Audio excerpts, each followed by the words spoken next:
Hello, fellow detectorists. Yes, here we are again.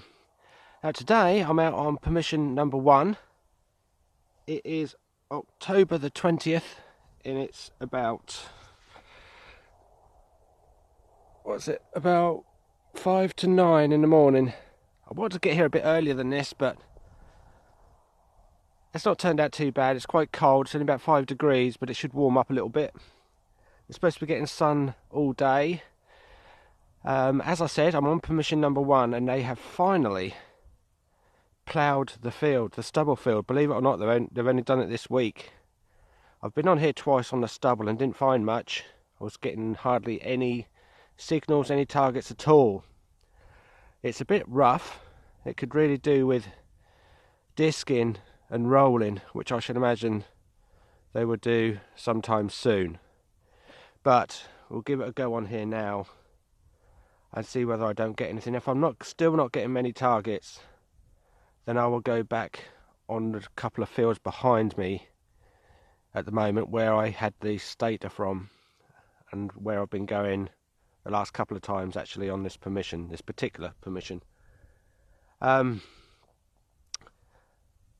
got to remember, of course, that this field hasn't been ploughed for the last 2 years. Last year, after the rape, it was just raked and then disked and seeded, so it'll be interesting today.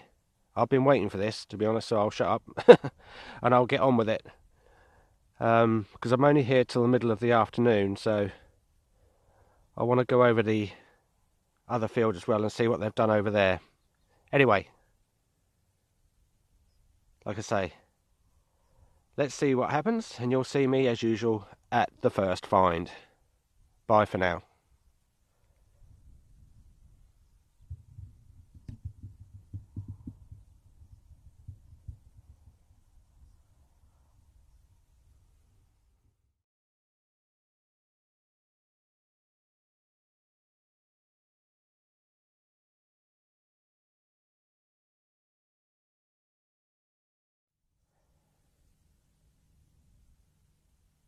Hello folks, I got my first find and it's come from just down here, and it's this, look.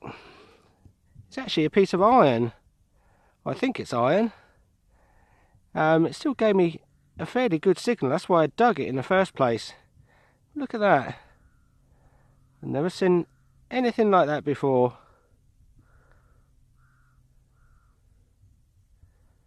It's obviously some type of hook or something, probably off a trailer or a cart or a wagon or something like that.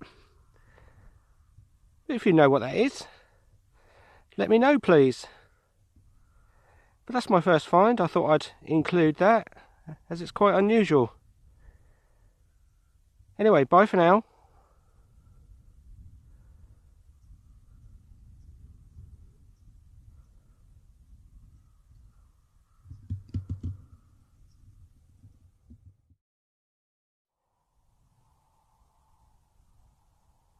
Hello folks, got our next find, and it's this, look, which is quite interesting. At first I thought this was a buckle fragment, first glance, but I don't think this is. It's got a very strange V shape at this end, where I think there used to be a hole. And also the same at the other, definitely at the other end, look, you can see it. So, I mean, a buckle fragment wouldn't normally have a hole on the top edge of it like that. So, what this is, I don't know. It is decorated.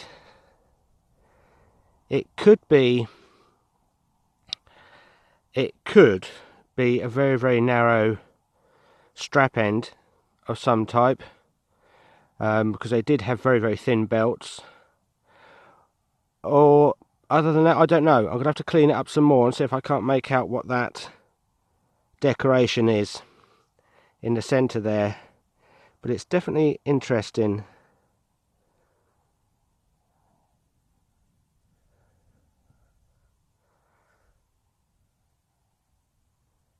That's strange.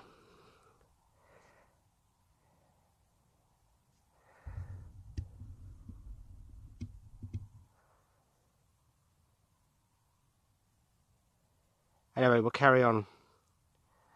Like I say, I'm in my main field at the moment on permission number 1, which is the one that's got the, well, supposedly got the Roman road going through the middle of it, where I've had most of my finds in the past. So this is really where I'd like to detect, but I'm thinking about going on one of the other fields because it's very hard going on this ploughed, semi-ploughed surface. But we'll see how we go for a little while longer anyway. Bye for now.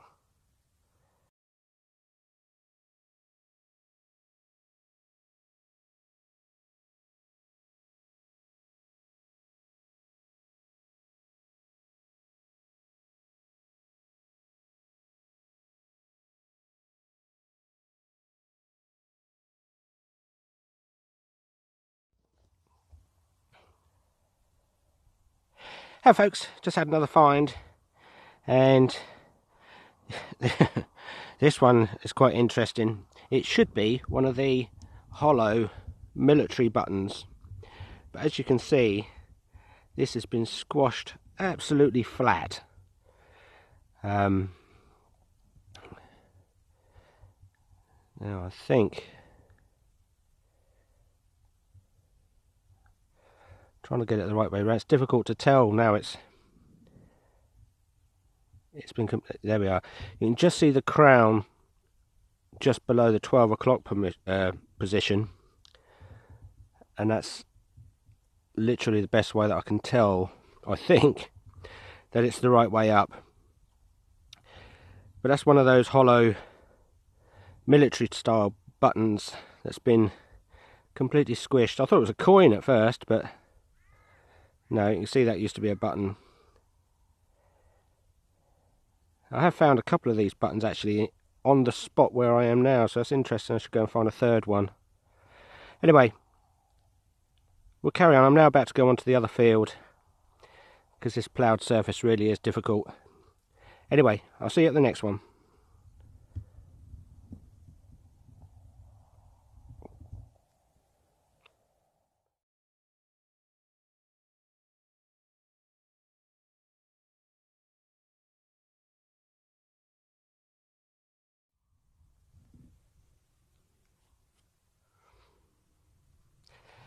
Now then folks, somebody the other day left a message on my channel asking me about what microphone I used whilst I filmed when I was out in the field.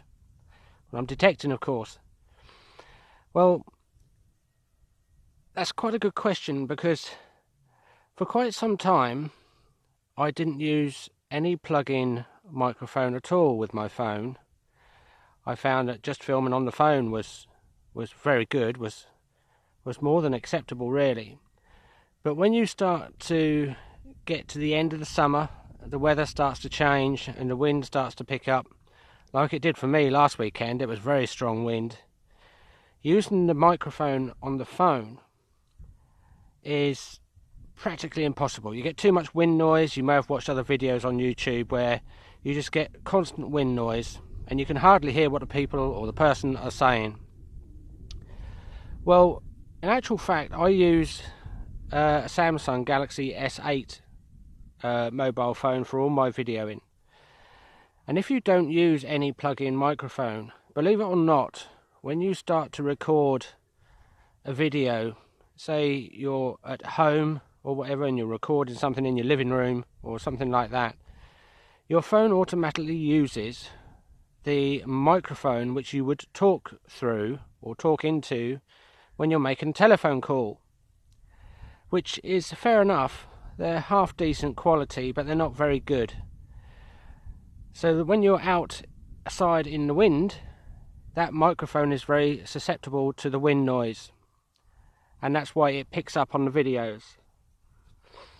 So what I decided to do was buy one of these plug-in microphones, and I just found one of the cheapest ones I could on eBay, and the first one I got was one like this, and it's literally just a plug-in microphone, and as you can see it's got the 4 contacts on this one. There's 1, 2, 3, 4, the end one, and I believe that's I'm not sure if it's stereo, it might be stereo, but the 4 contacted one is the one you really want.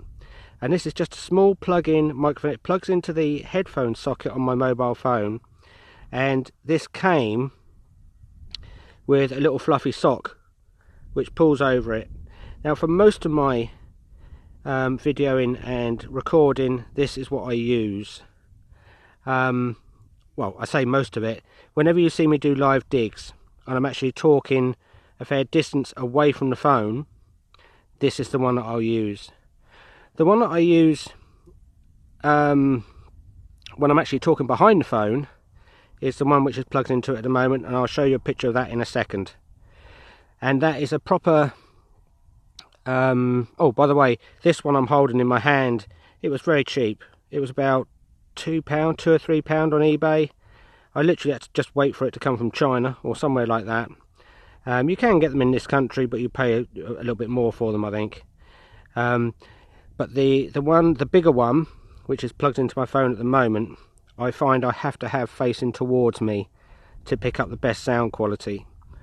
But that is a better microphone. It handles the wind better. The larger one does. And that was, I think they range in price from about £15 to £20.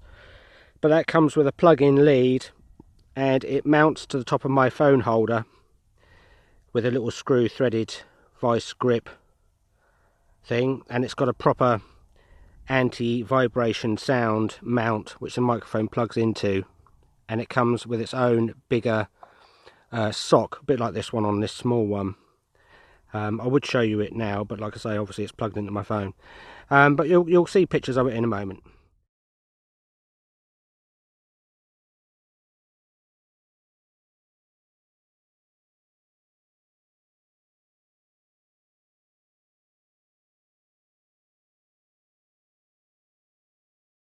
But those are the 2 microphones I use, and they are plug-in ones which plug into the microphone headphone socket on the phone, and you do get better. And as soon as you plug that in, it bypasses the microphone on the phone which you talk into when you're making a telephone call. And that's what I use. I find that works the best for me, and you still get a bit of wind noise. You won't stop all of it, but it's better than using just the microphone on the phone, if you know what I mean. Anyway, that's that. Bye for now.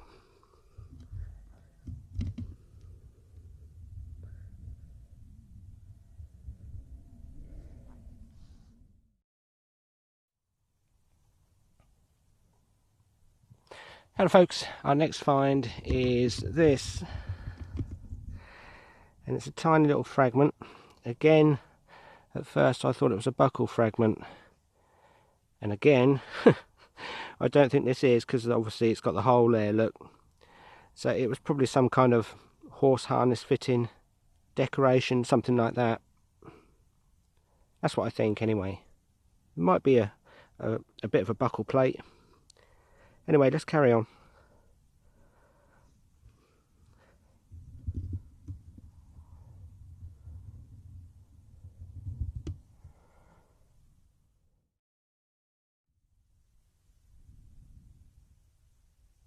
Hello folks, just had a nice little interesting find here.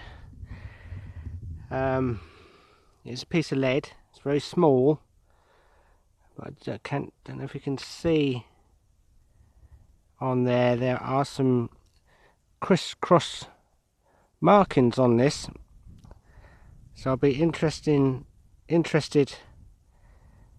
to see this later once I've given it a bit of a clean up. And where is it? There's some more that side, look.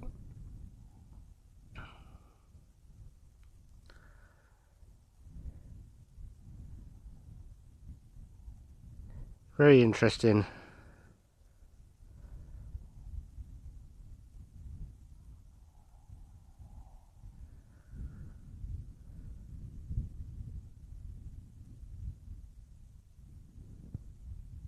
So, what this was, I don't know. It's got a very, very flat bottom to it. So I should imagine that could have been a gaming piece, maybe. Who knows?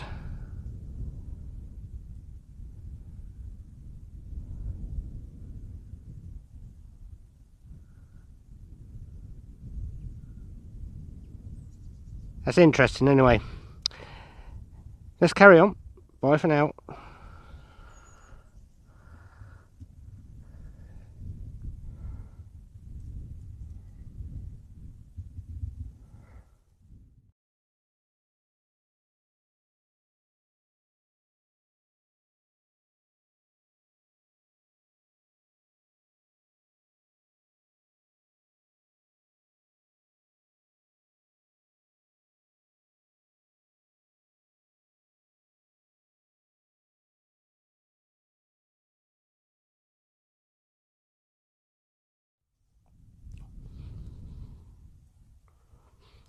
Here we go, folks.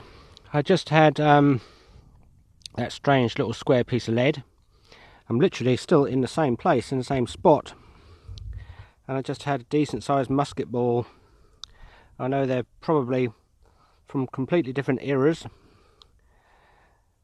time frames, but that's a fairly decent musket ball. I normally find the smaller ones, which I think might be 12 gauge large shot from shotguns a lot of the time, but this looks a little bit older to me and it's a bit bigger, so I think that could very well be a musket ball. Anyway, let's carry on. Bye for now.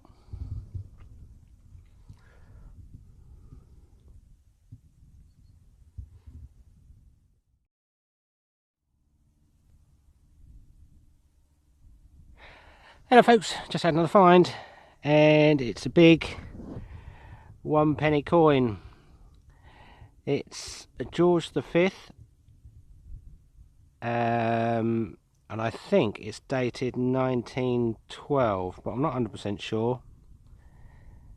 Where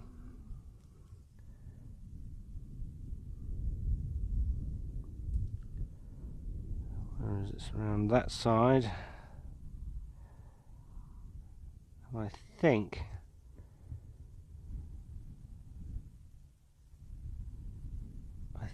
it's 1912. It could be 1919, but it looks like 1912 to me.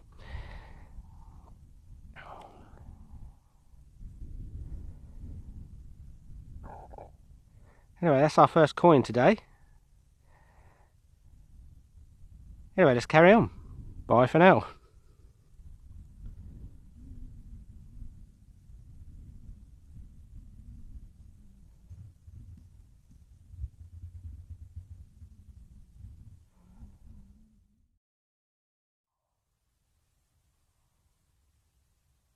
Hello folks, here we go, we've got our next find. It's come from just down here, and it is one of these tobacco box lid knobs. I've had a couple of these in the past,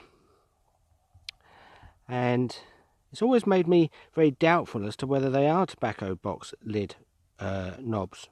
The lid on the top, this would be a central thing that you would lift the lid off with, but this one has got both pieces on the bottom. Normally I find these just with the one flange at the bottom, and it always made me think, well, how did they fix it to the lid? But this one has actually got both bits still intact. It's made out of pewter, I think, and they're usually quite decorative, but that's what that is. As I say, I've had a couple before. Don't think I've had one this year. Anyway, that's nice. We'll carry on.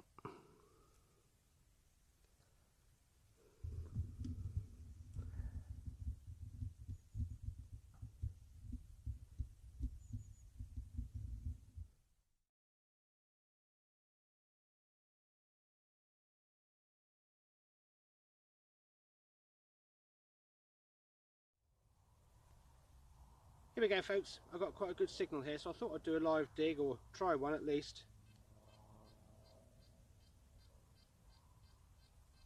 Let's see what this is. Sounds like a very good target.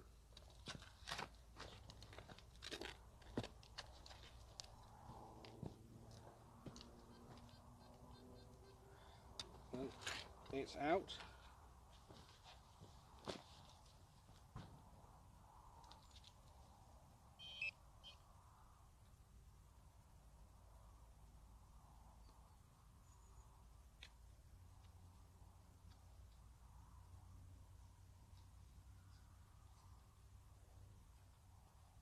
say it's out. I thought it was.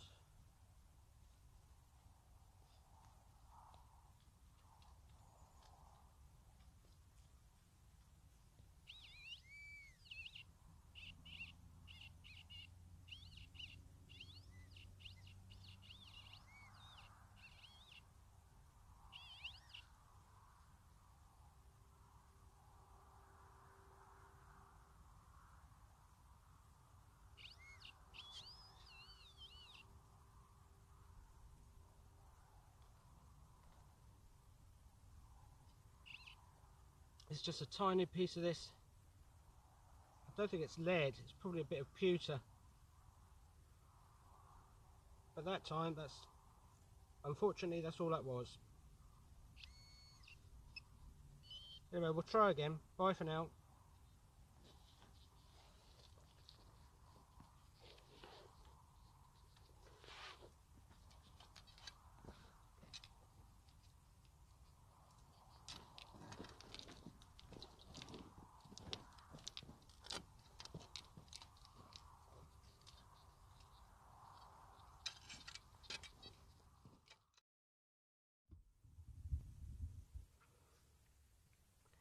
Now then folks, just down here in front of us, here somewhere, is where I just had that tiny little bit of pewter or whatever it was on the live dig. I literally started walking again. I got as far as where my detector is now, and I had another target.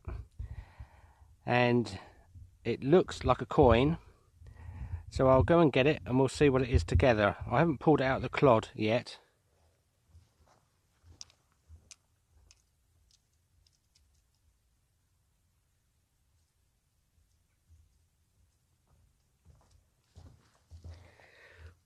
Anyway, here it is. It looks fairly modern to me.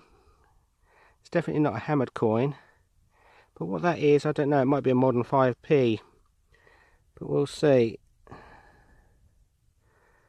I don't find many old silver coins up here, so this could very well be the first.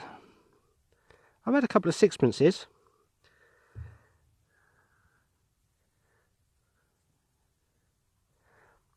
There we go, that's Georgius, or George the 6th. And I should imagine this is another sixpence. Oh yes, look at that. Yes, it's a lovely sixpence.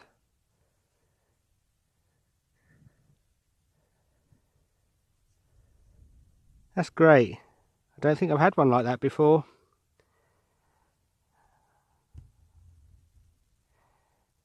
£19.39, sixpence. That's great. I'm pleased with that. I know it's not that old.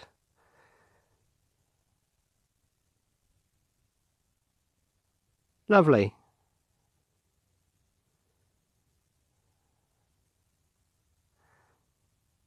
Anyway, let's carry on. Bye for now.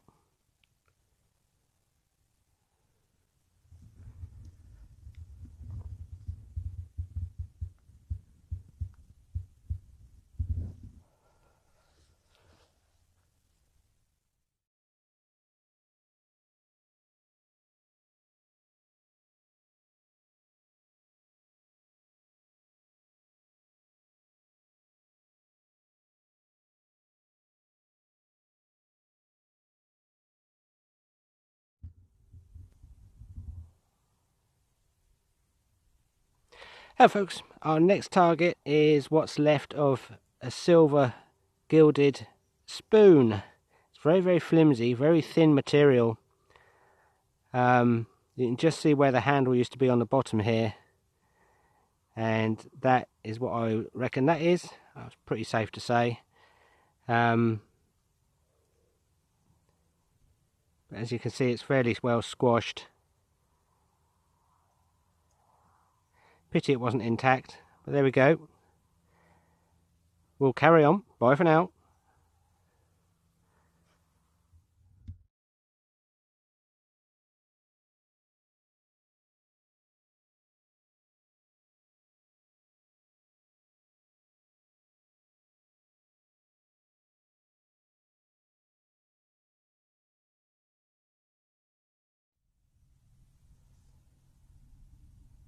Hello folks, I just had another nice little find here.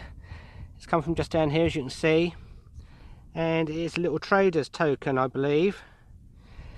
But how about that? That's nice. I can see obviously TF in the centre of it, a little star above, a little star below, and 3 diamonds in the centre there as well. I'll have a better look at the writing around the outside when I get home. But that's quite nice. I should be able to find out what this is. And in the centre on the back, I think that says 1664. So that's nice. That's got to be one of the best conditioned little tokens, trade tokens, I think I've ever had. That's lovely. That's great.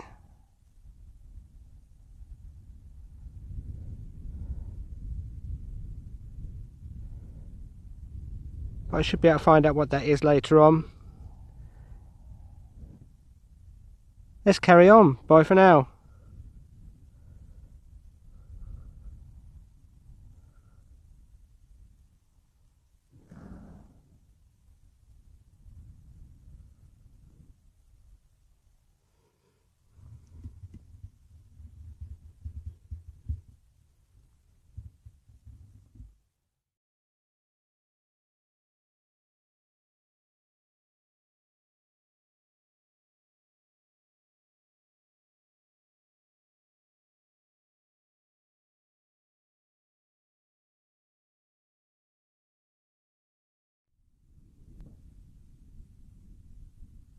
Here we go folks, just had another little find. And it's a little spindle whorl. That's nice. Very white. Somebody once said to me the whiter the lead, the older it is, but whether that's true or not, I don't know.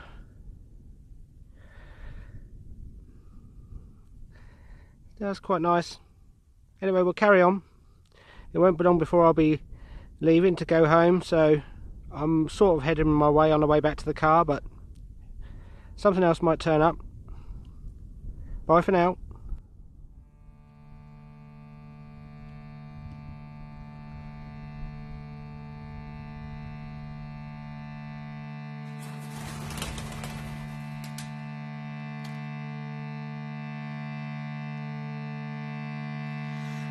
One's for sorrow, two's for joy, three's for a girl and four's for a boy, five's for silver, six for gold, seven's for a secret never told. Devil, devil, I defy thee. Devil, devil, I defy thee. Devil, devil, I defy thee. Oh, the magpie brings us tidings of news both fair and foul. She's more cunning than the raven, more wise than any owl. For she brings us news of the harvest, of the barley, wheat and corn, and she knows when we'll go to our graves and how we shall be born. One's for sorrow, two's for joy, three's for a girl and four's for a boy, five's for silver, six for gold, seven's for a secret never told.